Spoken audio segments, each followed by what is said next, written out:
Olá, estudantes do 6º ano, tudo bem com vocês?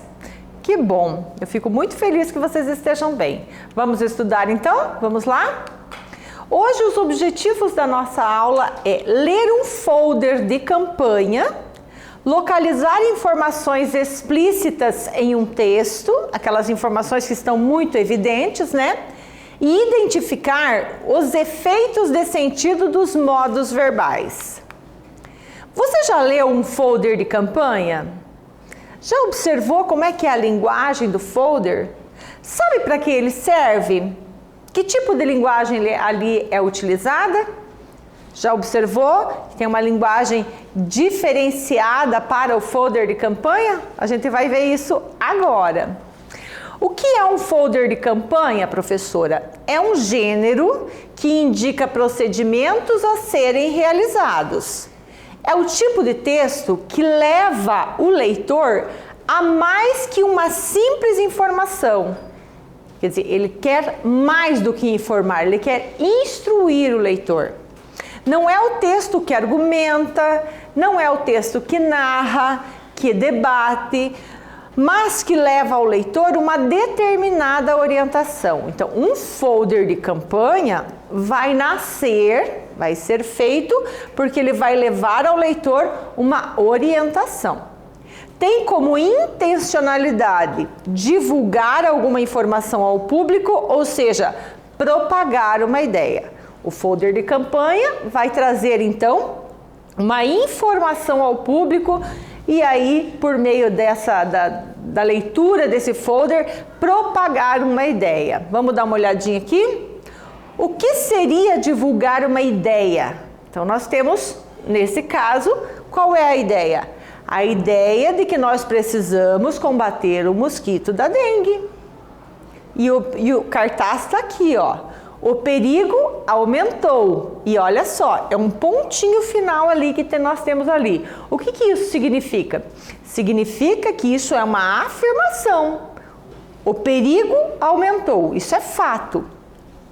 E a responsabilidade de todos também. Dengue, chikungunya e zika, né? As 3 doenças causadas aí pelo mesmo mosquito. Observe que esse folder de campanha divulga uma ideia. Qual é a ideia? Que nós precisamos combater o mosquito, que nós precisamos dar um jeito na nossa casa, no nosso bairro, para que evitemos a propagação dessa doença, ok? Olha só.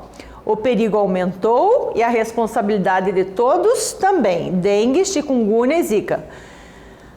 Convoque sua família e seus vizinhos para o combate aos criadouros do mosquito. Então vejam, é uma orientação que está se dando aqui. Não está narrando, não está argumentando, está instruindo e está levando uma orientação, além, claro, da informação, né?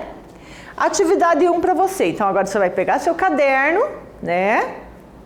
Colocar lá modos verbais, que é o nome da nossa aula, e vai fazer essa atividade.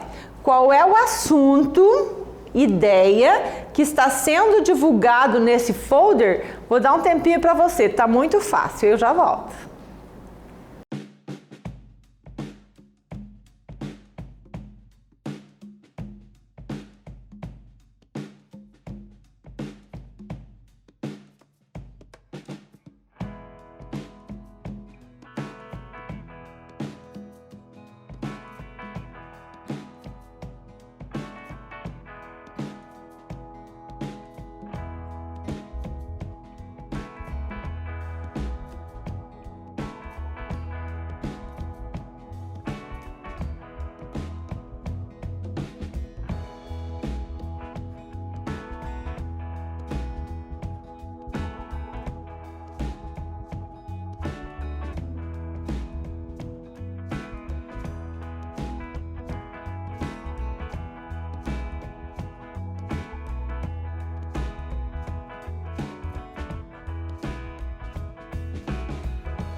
Conseguiu responder? Sim, né? Tava muito fácil. Vamos conferir então, ó.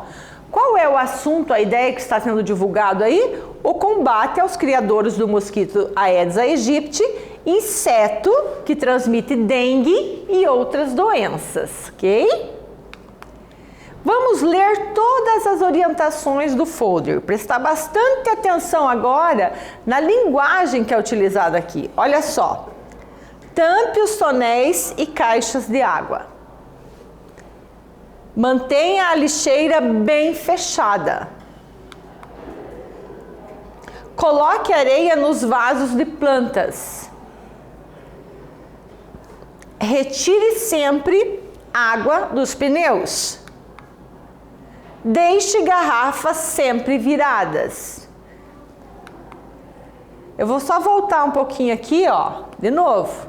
Ó, tampe os tonéis, mantenha a lixeira bem fechada, coloque areia nos vasos de plantas e retire sempre águas dos pneus e deixe garrafas sempre viradas. Leia o título do folder, o perigo aumentou e a responsabilidade de todos também. De quem é a responsabilidade de combater os criadores do Aedes aegypti? Tá muito fácil, tá?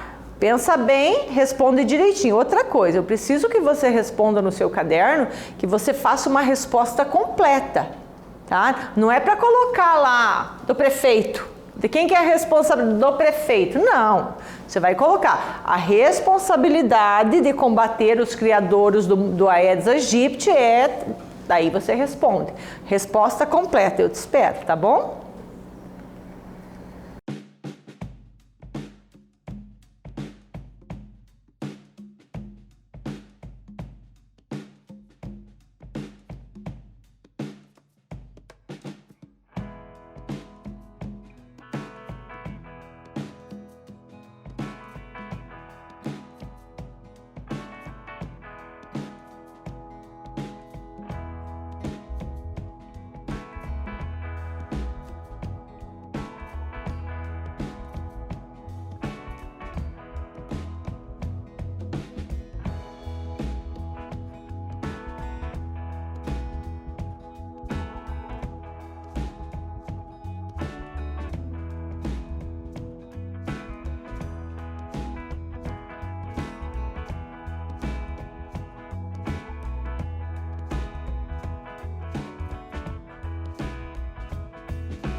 Respondeu?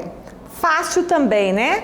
Sim, a responsabilidade é de todas as pessoas, ou seja, responsabilidade é minha, é sua, é das pessoas que estão na sua casa, das pessoas que moram perto da sua casa, no seu bairro.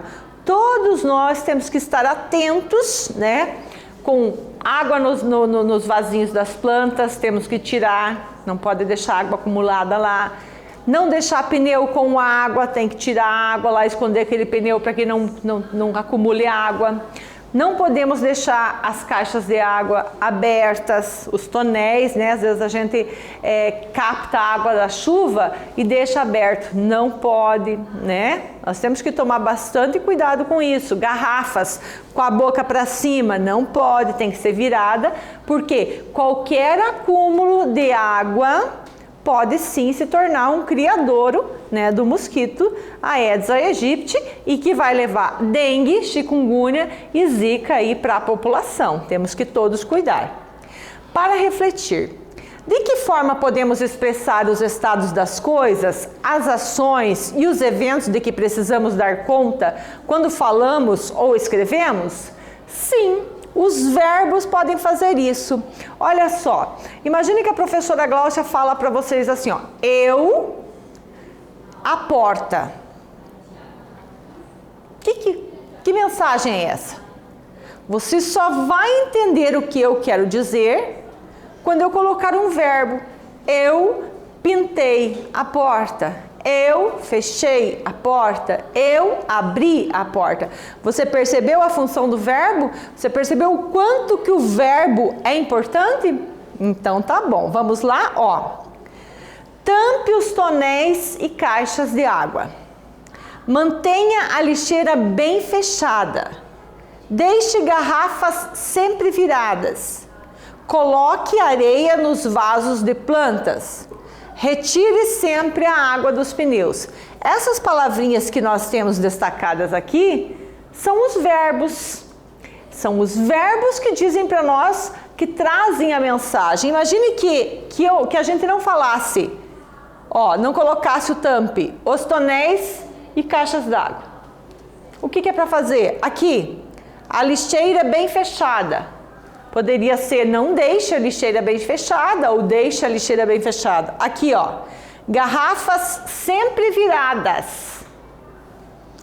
Areia nos vasos de plantas, sempre água dos pneus. Ou seja, é o verbo que nos ajuda a passar a mensagem, certo? Ó, verbo que vai dar conta do evento que nós queremos transmitir. Atividade 3 para você. Com que objetivo os verbos em destaque foram utilizados dessa forma? Por que é que os verbos em destaque foram utilizados dessa forma? Pense, responda e eu já volto.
Conseguiu identificar o objetivo, né? Que esses verbos foram usados desse jeito? Sim, com o objetivo de pedir, aconselhar, né, entre aspas, convidar as pessoas para isso, para que ajudem no combate aos criadores do mosquito. Então vejam, é uma linguagem imperativa, é uma linguagem que manda, é uma linguagem que ordena, né? Faça isso, ó. Tampe os tonéis, tá ordenando. Mantenha a lixeira bem fechada, deixe as garrafas viradas, coloque areia, retire água. É uma ordem, né? Além de tempo, que é o presente, o pretérito e o futuro, os verbos expressam um modo que estão relacionados com as atitudes de quem fala ou escreve, exprimindo a posição do falante diante de uma situação comunicativa.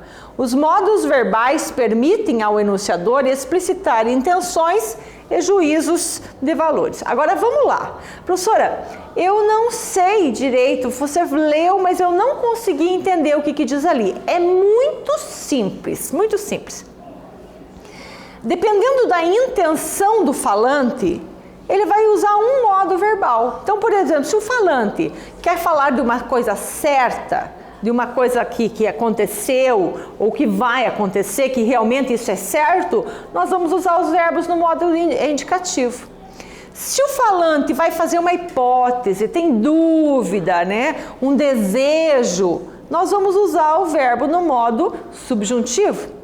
E se o falante quer dar uma ordem, mandar fazer alguma coisa, vai usar o verbo no modo imperativo.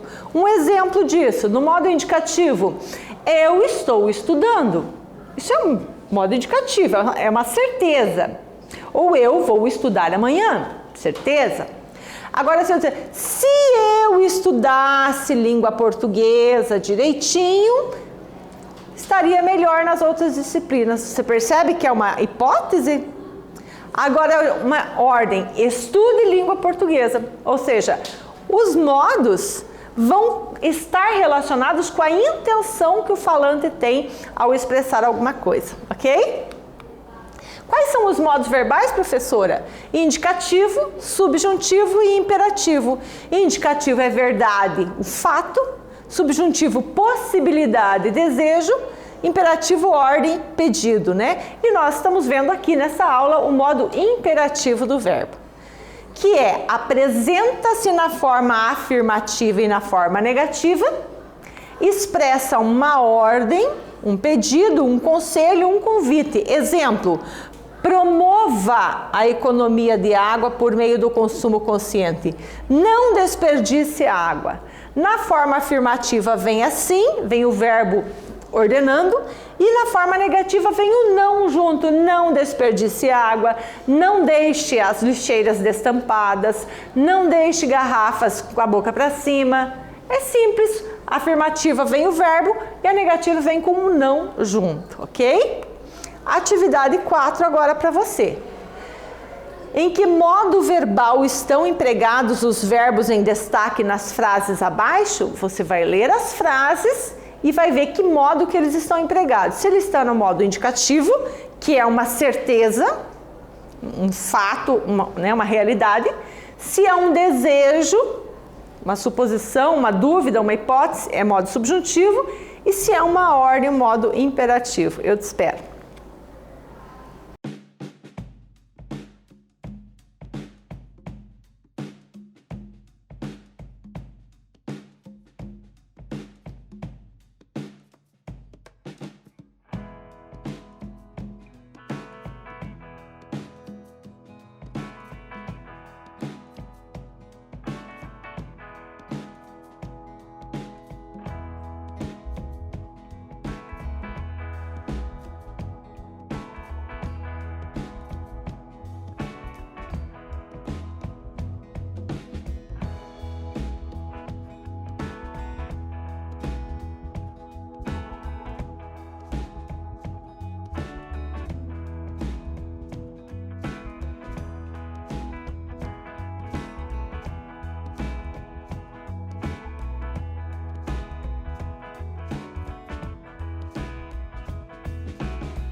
Respondeu? Muito fácil. Os verbos em destaque estão no modo imperativo, dando ordem, né? Tampe, mantenha, deixe, coloque, retire. Boa? Legal. Qual a intenção comunicativa do folder em utilizar o modo imperativo? Por que nós vamos usar o modo imperativo do verbo no folder? A intenção comunicativa do folder em utilizar o modo imperativo é a de expressar um pedido, um conselho, um convite às pessoas a ajudarem no combate aos criadores do mosquito. Pretende-se persuadir as pessoas a contribuírem com a campanha. Pretende-se fazer com que as pessoas, né, aceitem essa proposta, absorvam essa ideia, né, tomem como importante e vão praticar as orientações que o folder traz, que é não deixar o lixo destampado, não deixar a caixa d'água destampada, né, e todas aquelas orientações ali, tá certo, pessoal? Na aula de hoje, nós lemos e interpretamos um folder de campanha. Aprendemos que a intenção comunicativa desse gênero textual, ao utilizar o modo imperativo, é expressar um pedido, um conselho, um convite, persuadir, convencer as pessoas a ajudarem no combate aos criadouros do mosquito, ok, pessoal? Nossa aulinha termina por aqui. Um beijo da prof, até a próxima!